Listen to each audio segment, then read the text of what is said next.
2012년도 한양대 모의논술 문제 중에서 자연계 1회 1번 문제를 좀 풀어보면서 이야기를 좀 해보도록 하겠습니다. 오케이? 요것도 이제 산술기하 평균 부등식을 증명하는 방법 중에 한 가지입니다.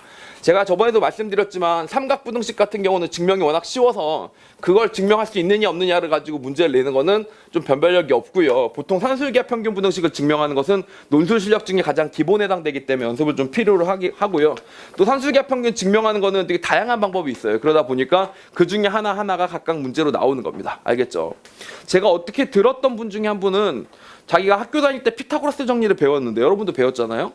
근데 막상 직장생활 하다가 30, 40대까지 직장생활 하다가 피타고라스 정리를 남들이 안 증명한 방법으로 자기가 증명하고 싶었대. 그래가지고 회사를 때려치고 피타고라스 정리를 증명하기 위해서 몇 년을 연구해요. 증명이 다 돼 있는데 좀 새로운 방법으로 증명하고 싶어서. 새로운 방법을 하나 찾아가지고 증명을 해서 자기 이름을 밝히고 다시 복직한 뭐 그런 좀 이상한 사람도 하나 존재했었거든요. 근데 하여튼 그런 식으로 산술기하 평균의 증명은 상당히 많이 있는데 그 중에 이제 요 문제를 가지고 한번 얘기를 해보도록 하죠. 자, 어떤 구간에서 정의된 함수 fx가 구간의 끝점이 아닌 모든 실수 x에 대해서 f'x가 0을 만족한다 라고 나와 있습니다. 기울기가 뭐라고요? f'x가 아니고 죄송합니다. f2궤도 함수 x가 0을 만족한다입니다. 이게 0보다 작다라는 얘기입니다. 알겠죠? 위로 볼록하다 이런 뜻이었습니다. 프라임이 하나가 빠졌네요. 오타입니다. 자, y는 cx 더하기 d가 fx의 끝점이 아닌 점에서의 접선이면 cx 더하기 d가 끝점이 아닌 점에서 접선이면 정의역에 속하는 모든 실수 x에 대해서 부등식이 이렇게 되면 설명하시오라고 되어 있습니다. 요걸 이제 2번으로 잡을게요. 두 번째 문제를 푸는 거니까. 이거 이렇게 증명하는 친구들이 되게 많아서 꼭 짚고 넘어가야 되니까 여러분 잘 들으세요. 오케이?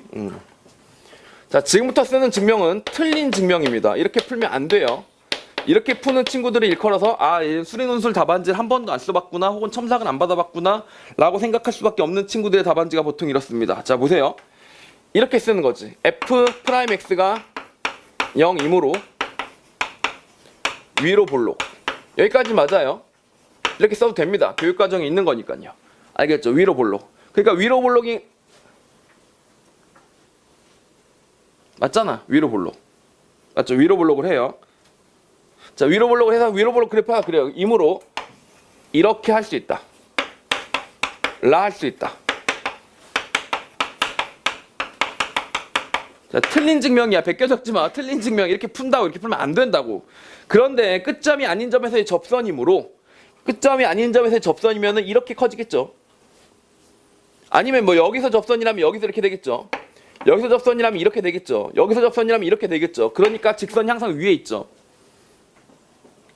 그 말을 이제 말로 쓰는 거예요. 그렇다. 여기서 여기를 찍어도 위에 있고 여기를 찍어도 위에 있고 아래로 위로 볼록하니까 볼록한 거 위로 올라갈 수밖에 없다 라고 쓰는 거죠. 이게 뭐야? 대표적인 전혀 수학적이지 않은 증명이에요. 그건 뭐냐면 제가 수능적으로 여러분한테 이렇게 되면 직선이 위에 있겠죠? 얘들아? 라고 해서 공감을 요할 때 알겠죠? 수능에서 단답형 문제를 풀 때 그냥 그렇다는 사실만 이해가 가면 될 때 하는 방법인 거지. 수능 선생님이 학생들한테 문제를 해설하는 과정이면 그렇게 하면 되지만 여러분이 논술 답안지를 그따위로 쓰면 안 된다는 얘기예요. 왜? 전혀 수학적이지가 않아. 이거를 활용해서 위에 있다는 걸 보인 게 아니라 이거는 그래프가 볼록하다는 의미이다. 의미는 이런 의미이다. 말을 말로 설명한 거잖아. 그게 아니라 이 수학적 팩트에서 이거를 유도해서 이렇게 된다는 걸 보여주는 게 여러분이 해야 될 일이라고요. 알겠죠? 그래서 이렇게 해놓고 그래서 이렇게 풀면 안 된다라고 얘기하면 꼭 이렇게 또 받아들여. 그럼 증명할 때는 그래프를 그리면 안 되는군요. 아니에요. 증명시 그래프를 그리면 안 되는군요 라고 받아들여. 이것도 진짜 큰 오해야. 증명할 때 그래프 그려도 돼. 다만 얘는 뭐라고 지금 그래프가 의미를 가지고 설명해 버렸기 때문에 틀린 거지 그래프를 그린 게 잘못됐다는 얘기가 아니라고요. 오케이? 옛날 이야기를 하나 해드릴게요. 2008년도였습니다. 2008년도에 그 당시는 수리논술이라는 단어 자체가 되게 낯설어서 정말 학부모 설명 같은 걸 하면 어머니들이 손들고 수리논술은 원고지에 쓰나요? 뭐 이런 질문들이 막 있고 그랬었습니다. 알겠죠? 진짜예요. 서론, 본론, 결론으로 나와서 문제를 써야 되나요? 아닙니다. 맞춤법은 어떻게 하나요? 몰라도 됩니다.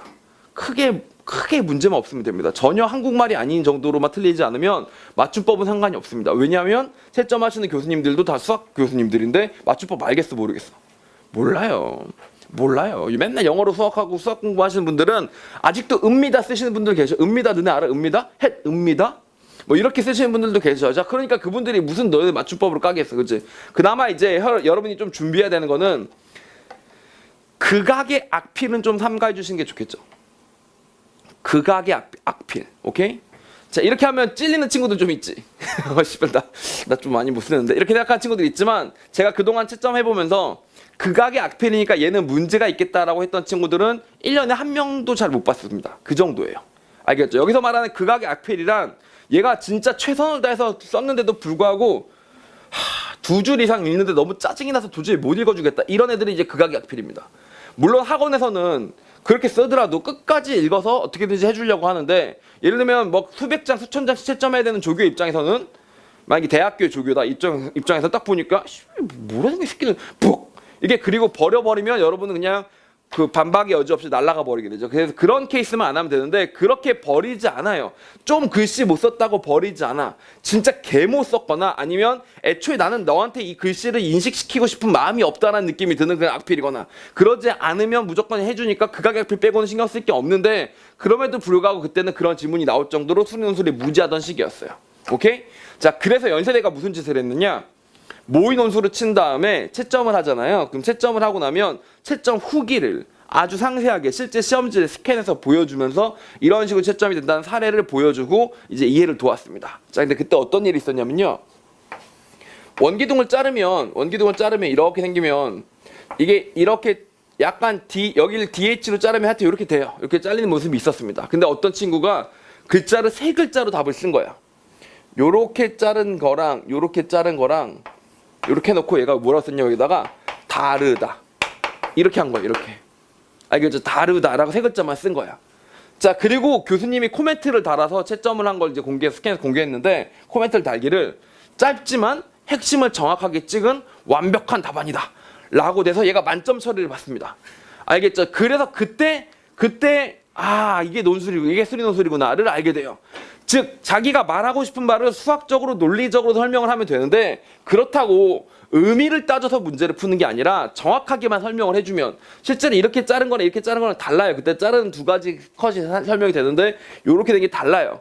근데 이제 그거를 이 그림을 안 그리고 말로 어떻게 설명해 보려고 자 원기둥을 사선으로 면으로 잘랐을 때 조금 더 작은 타원과 두께의 차이가 이쪽과 이쪽 부분에서 다를 수밖에 없고 이걸 말로 쓴 애들은 개빡치겠지. 어떤 애는 그림 쓱쓱 그려 다르다 이렇게 쓰는데 알겠죠? 그래서 그때부터 논술 답안지에는 정말 형식과 그런 것들이 필요가 없다. 형식은 필요 없어요. 알겠죠? 그러다 보니까 시험지 중에 예를 들면 백지인 시험지도 있고 답안지도 있고 그다음 두 번째 줄이 거져 있어도 줄 무시해도 되니 안 되니? 줄 무시해도 됩니다. 병신처럼 이렇게 쓰지만 않으면 돼요. 줄이 이렇게 돼 있는데 여기서 거꾸로 이렇게 쓰는 거예요, 문장을. 자, 그런 헛짓거리만 안 하면 한 줄에 2개를 쓰든 2줄에 하나를 쓰든 상관없습니다. 알겠죠? 줄은 여러분들이 너무 글자가 이렇게 되지 말라고 그어주는 거지 꼭 그걸 따라가야 된다는 얘기가 아니에요. 알겠죠? 그럴 정도로 자유형식으로 가는데 자유형식으로 간다는 것은 다시 말하면 당연히 그래프를 그리든 그림을 그리든 여러분이 원하는 대로 필요하면 된다는 얘기니까 그래프가 틀렸다는 말이 아니라 이거 임으로 위로 볼록도 의미를 따지는 거고 위로 볼록이니까 위로 올라간다는 거는 설명한 게 아니라 그냥 얘네들이 비슷한 뜻임이라는 것들을 그냥 말로 바꿔준 거니까 틀린 증명이란 얘기입니다. 그러면 맞는 증명은 뭐겠어요? 오케이, 맞는 증명이 뭔지 한번 보도록 하겠습니다. 그럼 어떻게 풀어야 정확한 풀이가 되는 걸까? 대소관계를 증명할 때 가장 쉬운 방법이 하나 있습니다. 뭐예요? 빼서 비교하는 겁니다. 빼서 얘를 뭐라고 할까? gx라고 하자 이렇게 되는 겁니다. 알겠죠? fx 빼기 cx-d를 해서 gx라고 하는 거죠. 그리고 우리는 대신 뭘 보일 거냐면요. gx가 0 이하가 됨을 보이면 되겠습니다. 알겠죠? 이렇게 보이면 끝나는 거지. 자, 참고로 끝점이 아닌 점에서의 접선이라고 있었으니까 접하는 자리를 x = 알파에서의 접선이라고 합시다. 그게 바로 뭐라고 할까요? 아까 말했던 cx 더하기 d라고 여기 하도록 하겠습니다. 이렇게요. 알겠죠? 이때는 여러분이 이해를 돕기 위해서 그림을 그려주셔도 괜찮은 거예요. 그림을 그린다고 틀린다는 얘기가 아니에요. 알겠죠? 그래서 여기다가 f를 써주고 여기다 cx 더하기 d를 써주고 여기 뭘 써줬다고? 알파를 넣어줬다라고 해서 아무도 점수를 깎지 못한다고요. 알겠죠? 다만 이 gx가 0 이하임을 보이려면 어떻게 보여야 되겠어요? 일단 첫 번째 g 알파가 0이면 자명하죠. 만난다고 했었으니까. 그쵸? 접선이니까 자명할 것이고 또 우리가 무엇을 알 수 있냐면 F 프라임 알파랑 C하고 똑같을 거라는 사실도 알 수 있죠. 왜? 접선이니까 이 두 가지는 확실히 알 수 있는 거죠. 이렇게요. 그리고 이건 다시 말하면 무슨 뜻이냐면 G 프라임 알파는 뭐하고 똑같은 거라고? 0하고 똑같은 거다라는 사실도 알 수 있죠. 맞습니까? 그래서 여기까지도 분명히 다 나왔다 이런 이야기입니다. 자, 그럼 이제부터 우리가 따져봐야 될 건 뭘까? 여기서 우리가 활용할 수 있는 유일한 F에 관련된 정보는 뭐만 남았다고 지금? F 이계도 함수가 0보다 작다. 이것만 남은 거예요. F 이계도 함수가 0보다 작다. 이것만 써먹는 겁니다. 알겠죠? 자, 그래서 생각을 해보는 겁니다. 자, GX라는 녀석은 재밌어요. G 이계도 함수 X는 어떻게 생겼니? F 이계도 X하고 똑같을 거기 때문에 무조건 뭐한 녀석이라고? 감소한 녀석이다 라는 사실을 알 수가 있는 거죠. 음인 녀석이다 라는 사실을 알 수가 있는 거죠. 이해 갑니까? 자, 그러므로 생각을 해보도록 하겠습니다. GX를 생각하는데 G'X는 재밌어요. G' 알파가 얼마였지? 0이었죠. 그러므로 X가 알파보다 클 때는 G'X가 뭐가 되겠어요? 얘가 어떻게 된다고? 이계도가 음수니까 점점 감소할 거 아니에요. 0에서부터 감소할 거 아닙니까? 그러니까 이때는 어떻게 돼요? 음수가 만들어지겠죠. 그리고 X가 알파보다 작았을 때는 오히려 어떻게 됐겠어? 감소해서 0이 된 거니까 이때는 뭐가 됐겠어? 이때는 양이 됐겠다라는 생각을 할 수가 있게 되겠죠. 이렇게요. 알겠습니까? 자, 그래서 여기서 이게 오는 거예요. 여기 이러다 보니까 이렇게 오게 되는 거고. 그러면 G'X가 음이었다는 얘기는 무슨 말이야? 감소했다는 얘기지. 감소해서 뭐가 됐다는 얘기 알파에서? 아니지. 아니, 여기 그 전에 뭐였다? 양이었다. 양이니까 증가해서 뭐가 됐다고? 0이 된 거니까. 그 전에 뭐였겠어요? 여기서 GX도 음이었다라는 얘기가 되는 거겠죠. 언제? X가 알파보다 작을 때는요. 이렇게요. 알겠죠? 또 마찬가지로 X가 알파보다 클 때는 똑같이 마찬가지로 뭐야? 기울기가 음이니까 어떻게 돼? 감소하겠지. 지금 0인데 감소했으니까 음이 되겠지. 그래서 이때도 GX가 뭐가 되는 거예요? 음이 되는 겁니다. 그래서 음이고 이때만 잠깐 뭐야? 잠깐 0이었으니까 결론적으로 GX는 뭐가 된다? 0 이하가 나온다. 이런 식으로 계산을 해주는 거죠. 그 이계도로부터 도함수를 따지고 도함수로부터 원래함수를 따져서 이렇게 수학적으로 면밀하게 연결되어서 증명이 돼야지만 증명이 되는 거지. 이 그래프를 그렸는지 안 그렸는지는 중요한 게 아니란 얘기예요. 아시겠죠? 그래도 되고 안 그래도 돼요. 근데 수학적으로 엄밀히 증명이 되는지가 중요한 거란 얘기입니다. 알겠죠? 그래서 그런 얘기가 되었습니다. 할 수 있겠어요? 요게 예제 2-1번이었었습니다. 그래서 이런 증명으로 통해서 뭘 보여준다? 이걸로 뭘 보인다? 젠센 부등식을 보인다라고 봐도 크게 무방합니다. 젠센 부등식도 어떻게 보이는 거예요?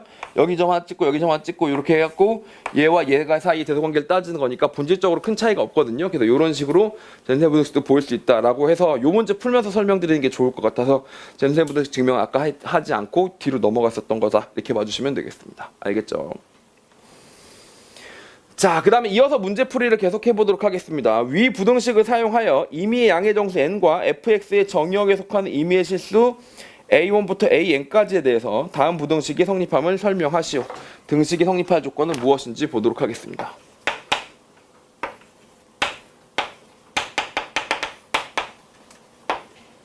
자, 이렇게 됐습니다. 이렇게 됐고요. 다시 n분의 1의 fa1 이렇게 돼 있었습니다. 이렇게요. 자, 요게 성립함을 설명하래요. 이게 무슨 부등식이죠? 이게 아까 배운 젠센 부등식이죠. 그쵸? 얘가 성립함을 보이라는 겁니다. 근데 뭘 활용해 보래요? fx는 방금 전에 배웠던 fx는 접선의 방정식보다는 아래에 있다 라는 걸 보여가지고 이걸 가지고 이거를 증명해 보라는 겁니다. 그쵸? 이걸 이용해서 증명을 해보라는 거. 이게 이제 우리의 무기입니다. 젠센 부등식을 증명하고자 하는 때 필요한 무기라는 거죠. 접선하고 따졌을 때 이렇게 된다라는 거죠. 알겠죠?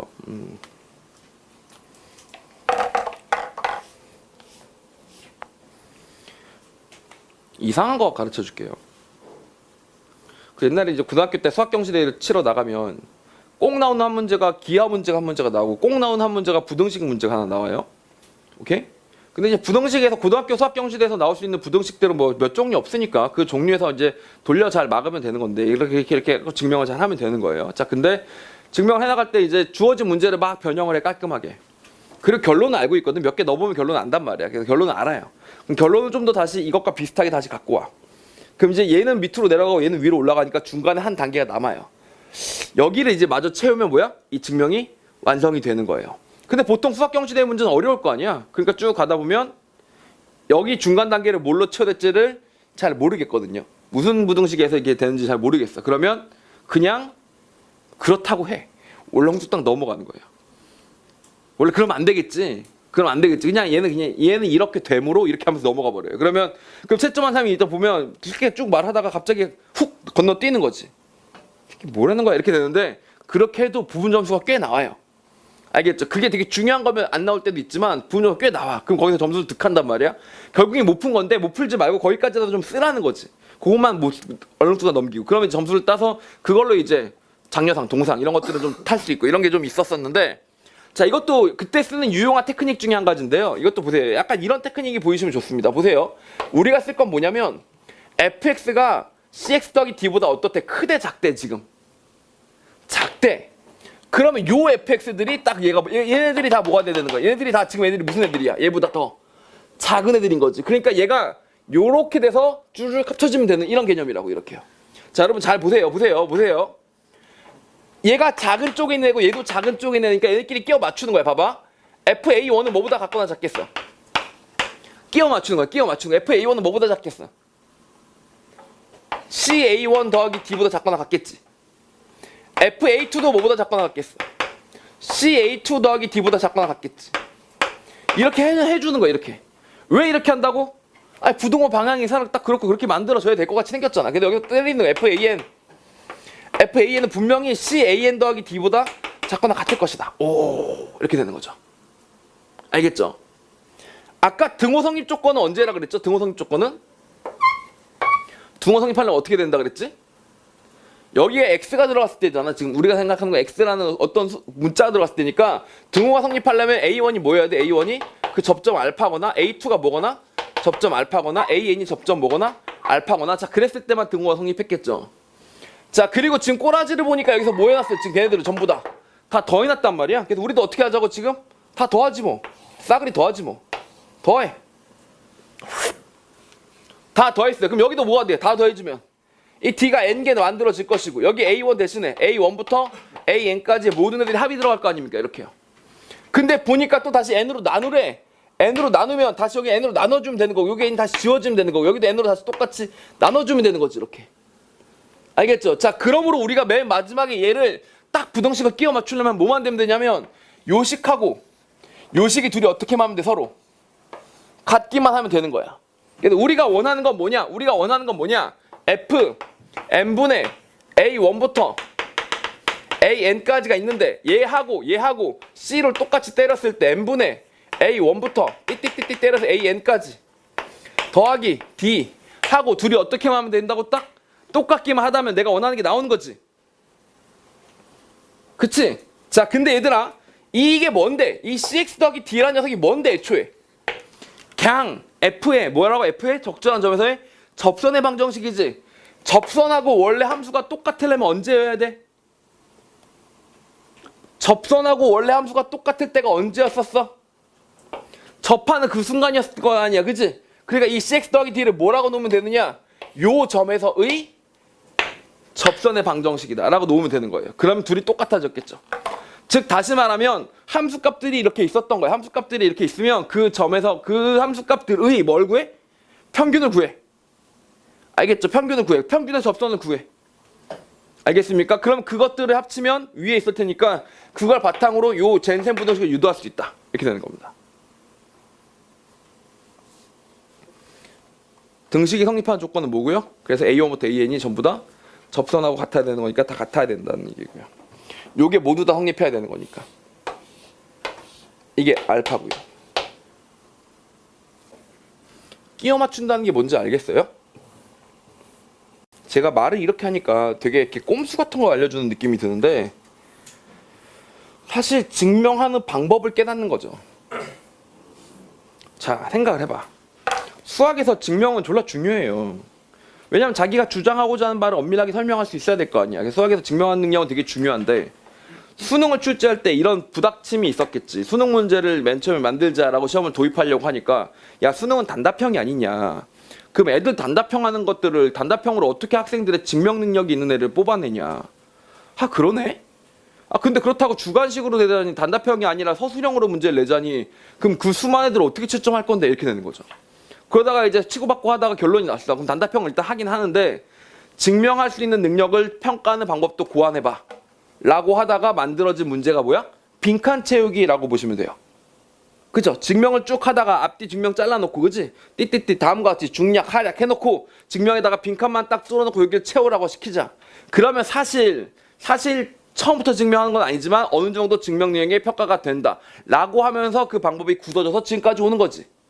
자, 근데 그렇게 할 수 있었던 근거가 뭐냐? 실제로 일반적인 증명이 여러분 머릿속에서 나서 쫙 하고 증명해 나가는 게 아니고 원래 수학에서 증명이라는 것은 시작이 있고 끝이 있으면 중간 과정을 적절히 그동안 알고 있던 것들을 배치만 해서 약간 조립식처럼 끼워 맞추면 된다. 이런 내용이에요.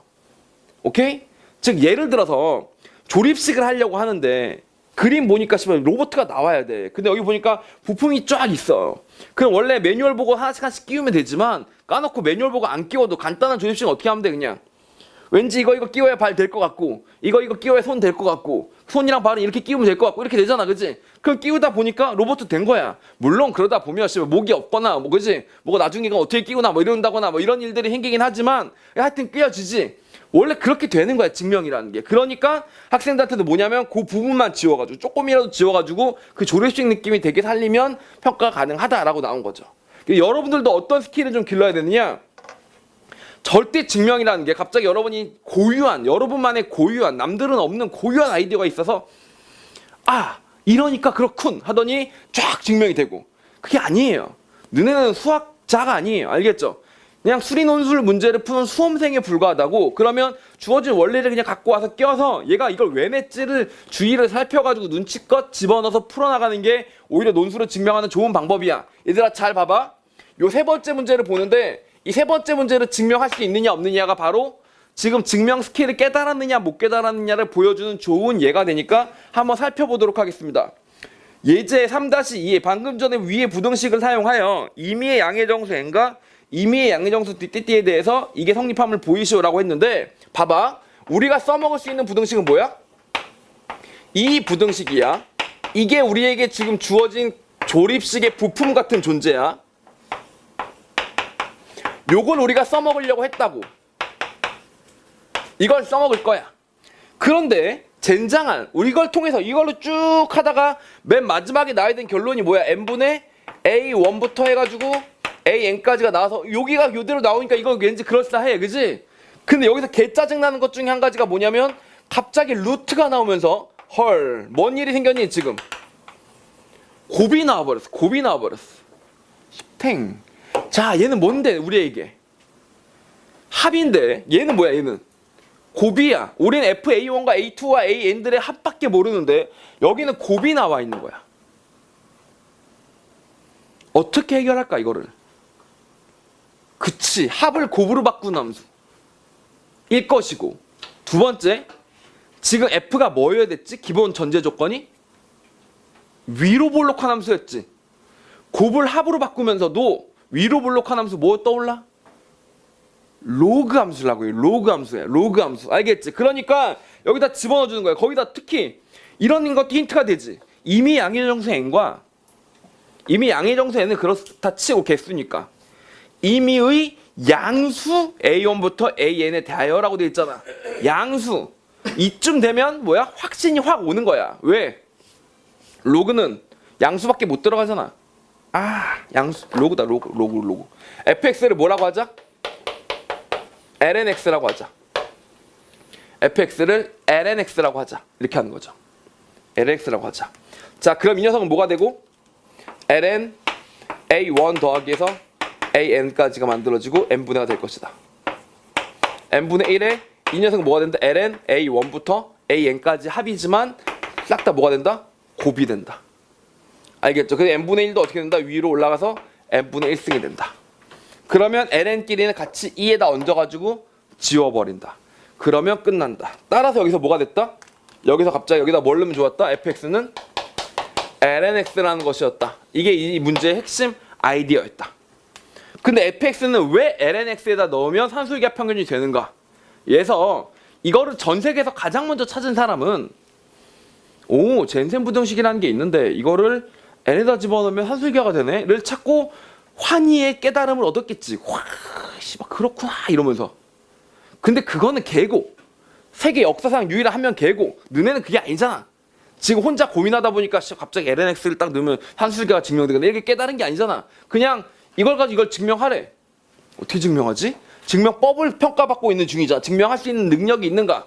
그럼 이게 결론, 이건 소스. 그럼 소스를 결론으로 바꾸려면 합이 곱이돼야 됨. 그럼 LN이 떠올 수 있단 말이야. 그래서 여기서 이게 강제로 떠올랐다라면 걔는 창의적인 아이라기보다는 솔직히 문제풀이 능력이 있는 아이인 거지. 내가 원하는 건 여러분은 창의적으로 바꿔드리는 게 아니고요. 그냥 증명 능력을 길러주는 거예요. 까놓고. 무슨 학원에 와가지고 일주일에 한 번 와가지고 창의적인 아이가 되고 싶어요. 지금 너네가 초등학생이야? 맞지? 초등학생이라서 나랑 지금 블럭놀이 좀 하면서 한 몇 년 보고 올 거면 모르겠어요. 창의적인 학생으로 기를 수 있는지는 모르겠어. 다양한 활동을 해야 되겠지. 근데 이렇게 대치동 강의실에 와가지고 일방적으로 내가 얘기하는 것만 쳐 들으면서 어떻게 창의적인 학생이 되겠어? 이건 여기는 창의적인 건 능력을 길러주는 학원이 아니고요. 뭐라고? 그냥 문제를 증명해내는 능력을 길러주는 학원이다. 알겠죠? 그렇게 보시면 되는 겁니다. 오케이? 자, 그런 식으로 증명해 나가시면 LN을 통해서 산술계를 증명할 수 있으니까 젠센을 통해서 뭘 증명했다고요? 지금 산술계 평균을 증명할 수 있구나라는 사실도 하나 알아차릴 수가 있었다. 이런 얘기죠. 오케이? 그런 류의 문제들은 조금 이따가도 여러분이 더 풀어보시게 될 거니까 일단 그때 가서 한번 풀어보시면서 또 확인을 해보도록 하고, 또 산술계와 관련돼서도 문제들이 좀 더 있거든요. 저 몇 문제들을 좀 더 보도록 하겠습니다.